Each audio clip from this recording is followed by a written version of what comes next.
आमचे सगळे प्रेरणास्थान आणि शिवसेना पक्षाची एक धडकती तोफ गुलाबराव पाटील साहेब यांना आम्हा सगळ्यांना मार्गदर्शन करण्यासाठी मी त्यांना आमंत्रित करतो.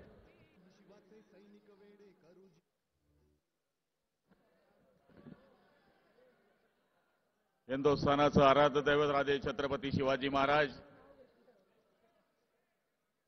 भारतीय घटनेचे घटनाकार डॉक्टर बाबासाहेब आंबेडकर यांच्या स्मृतीस अभिवादन करून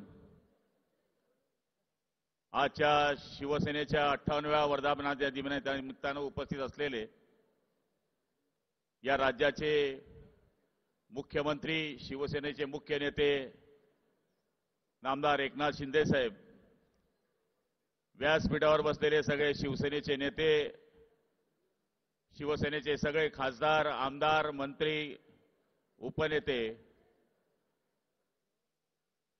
त्याचप्रमाणे समोर बसलेले विविध जिल्ह्यातून आलेले शिवसेनेचे जिल्हा प्रमुख, पदाधिकारी, बंधू भगिनी आणि मित्रांनो,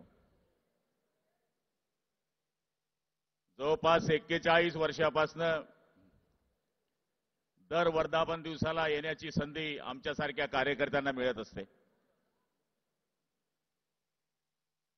19 जून म्हटला म्हणजे शिवसेनेचा वर्धापन दिवस. ज्याप्रमाणे शेतकऱ्याला पावसाची चाहूल त्या दिवसामध्ये लागत असते, ज्याप्रमाणे सुकलेल्या झाडाला नवी पालवी येत असते, त्याचप्रमाणे हा 19 जून शिवसेनेकरता सगळ्यात महत्त्वाचा दिवस मानला जातो. या जून महिन्याचं एक वेगळं वैशिष्ट्य आहे.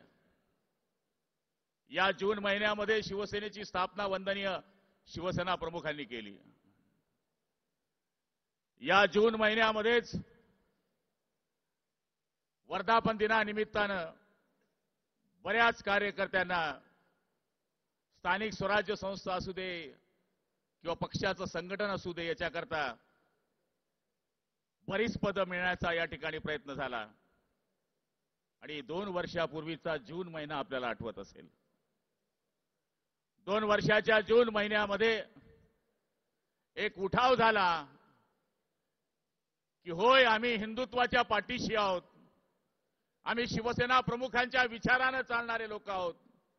आणि त्या उठावानं या महाराष्ट्रामध्ये आणि देशामध्ये जो इतिहास घडवला, त्या इतिहासाचे शिलेदार होते आमचे नामदार एकनाथरावजी शिंदे साहेब, की ज्यांनी या महाराष्ट्रामध्ये शिवशाही स्थापन करण्याचा प्रयत्न केला. आज 7 खासदार निवडून आल्यानंतर मी जवळपास 89-90 सालापासून खासदारकीच्या आणि आमदारकीच्या निवडणुकीमध्ये सक्रिय असलेला कार्यकर्ता आहे. इथे बरेच लोक असे आहेत, पण प्रत्येक निवडणुकीमध्ये मी मुद्दे पाहायचो.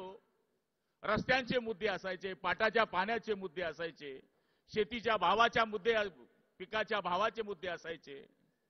पण या निवडणुकीमध्ये मी काही मुद्देच बघायला मिळाले नाही. सरकारने काही कामं केली की नाही केली याच्यावर तर चर्चाच झाली नाही. या निवडणुकीमध्ये फक्त ज्याप्रमाणे इंग्रजांच्या काळामध्ये अफवा खातं होतं, त्याच पद्धतीनं या निवडणुकीमध्ये फक्त अफवा आणि अफवा फैलवल्या गेल्या. आणि चुकीच्या अफवावर लोकांना बळी करून, जसं लहान पोट्याला पंख्याला हात लावू नको तिथे हाबू आहे, तशा पद्धतीनं दलित लोकांना आणि मुस्लिम बांधवांना सांगितलं गेलं, इथं हात लावू नको, तिथं शिवसेनेचा हाबू आहे. अशा पद्धतीचं चित्र निर्माण करून या राज्यामध्ये आणि देशामध्ये वेगळा प्रचार करण्यात आला. आणि आज मी आपल्याला सांगायला या ठिकाणी उभा आहे,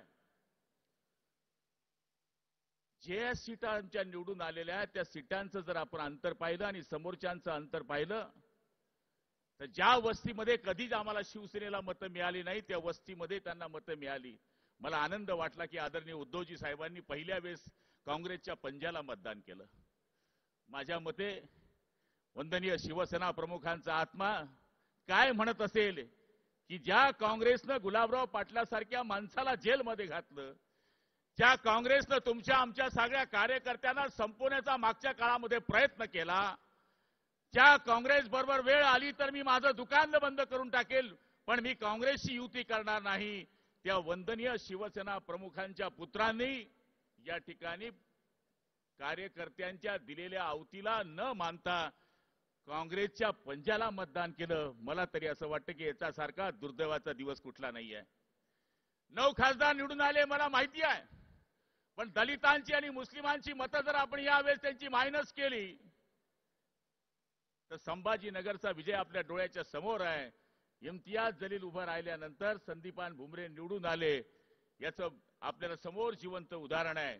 आणि महाराष्ट्रामध्ये ज्या निवडणुकांचे जे निकाल आपल्या समोर लागले आहे त्या निकालामध्ये जर यांची मतं मायनस केली तर हे 9 नाही, एक सुद्धा खासदार यांचा निवडून आला नसता, हे चित्र स्पष्ट आहे.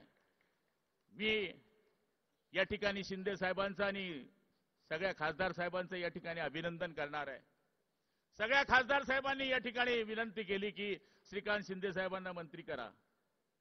पण आदरणीय मुख्यमंत्री साहेब, ज्याप्रमाणे आपण मागच्या भाषणामध्ये बोलला होतात, कोल्हापूरच्या सभेमध्ये बोलला होतात की राजाचा पोट पोरगा हा राजा होणार नाही, जर त्याच्या माध्यमातून शिवसैनिकाला मी मोठं करेल, आणि तो शब्द तुम्ही पाळण्याचा या ठिकाणी प्रयत्न केला. आणि आदरणीय या ठिकाणी प्रतापराव जाधव सारख्या शेतकऱ्याच्या पोट्याला तुम्ही या देशाचं मंत्री केलं, त्याबद्दल मी आपल्याला धन्यवाद देतो.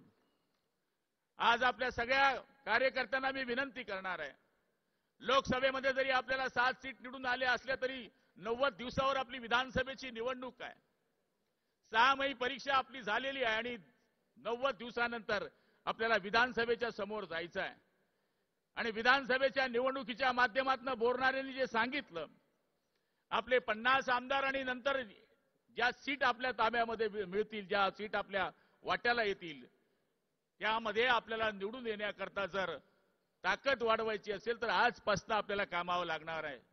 आणि मी आपल्याला खात्री देईल, हे अफवाचं जे फुग्गा आहे, हे फुग्ग जास्त दिवस टिकणार नाही आहे. हे फुग्ग जास्त दिवस टिकणार नाही आहे. काही दिवसामध्येच लोकांच्या लक्षामध्ये हे येऊन गेलं आहे, अहो आम्ही एवढी कामं केली, शिंदे साहेबांनी एवढी कामं केली, जर ती वाचायला बसलो तर या ठिकाणी 1 रुपयामध्ये शेतकऱ्याला पीक विमा काढून दिला, महिलांना 50% या ठिकाणी प्रवास करण्याकरता या ठिकाणी सूट दिली, जे प्रकल्प ज्यांची सुप्रमा आजपर्यंत झाली नव्हती अशा शेकडो प्रकल्पांना सुप्रमा करण्याचा प्रयत्न केला, रस्त्यांची जाळं या ठिकाणी नेमण्याचा प्रयत्न केला, ज्या ज्या ठिकाणी महामंडळांना पैसे द्यायला पाहिजे त्या त्या ठिकाणी महामंडळांना पैसे दिले. या सगळ्या गोष्टी केल्याचा उल्लेख या निवडणुकीमध्ये झाला नाही.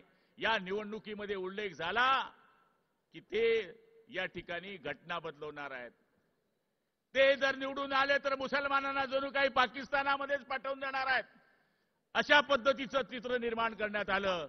आणि आज सगळ्या लोकांच्या लक्षामध्ये ते आल्यानंतर दिवस फार काही लांब नाहीये, 90 दिवसावर या ठिकाणी ही घटना येऊन बसलेली आहे. मी आपल्याला खात्री देतो की आपण 7 सीट जरी निवडून आलेल्या असल्या तरी भारावून न जाता विधानसभेच्या तयारीला या ठिकाणी लागायचं आहे.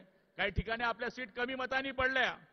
जीवन में गिरना भी अच्छा है, औकात का पता चल जाता है, बढ़ते हैं जब हाथ उठाने को तो अपनों का भी पता चल जाता है. आणि मला खात्री आहे की आपल्या सगळ्या शिवसैनिक बांधवांना मी शुभेच्छा देत असताना एवढंच सांगणार आहे की आदरणीय शिंदे साहेबांना आम्ही लोकसभेच्या निवडणुकीच्या प्रचारामध्ये पाहिलं, जसा एखादा जिल्हा प्रमुख काम करतो, जसा एखादा तालुका प्रमुख काम करतो, तशा पद्धतीने या माणसानं आपल्या महाराष्ट्रामध्ये लोकसभेमध्ये काम केलं. मग तो उमेदवार शिवसेनेचा असू दे, तो उमेदवार भारतीय जनता पार्टीचा असू दे, अन्यथा तो उमेदवार जानकर साहेब सारखा असू दे, प्रत्येकाकरता या माणसानं रात्रंदिवस एक केले.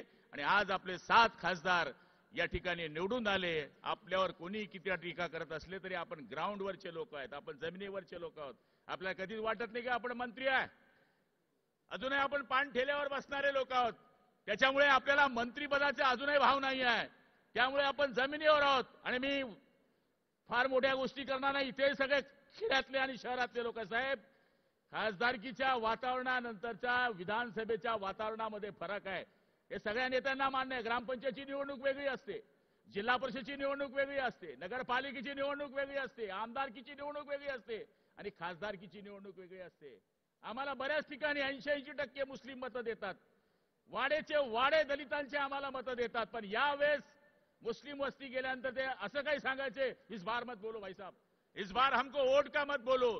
जणू काही या ठिकाणी जी भीतीचं वातावरण घातलेलं होतं, ते भीतीचं वातावरण इतकं भयानक होतं की आमच्या खेड्यामध्ये 65 मतं ही हैदराबादला होती. ती लोक कशी आली माहिती आहे तुम्हाला? जळगावला हैदराबाद विमान सुरू झालेलं आहे, विमानाने ते लोक मतदान करायला आली. म्हणजे अशा पद्धतीचं चित्र या महाराष्ट्रामध्ये मतदानाच्या रूपाने तयार करण्यात आलं होतं.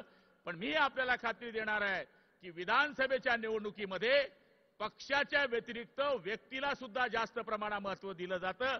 50% तुमचा उमेदवार कसा आहे याला सुद्धा महत्त्व दिलं जातं. म्हणून मी आदरणीय एकनाथ शिंदे साहेबांना या ठिकाणी विनंती करेल, आपण काळजी करू नका, आम्ही आपल्या बरोबर खांद्याला खांदा लावून या ठिकाणी विजयी पताका विधानसभेची फडकवण्याकरता प्रयत्न करू. चिठ्ठी आलेली आहे, पण मी चिठ्ठी न येण्याच्या पहिलेच माझं भाषण या ठिकाणी संपवतो. जय हिंद, जय महाराष्ट्र.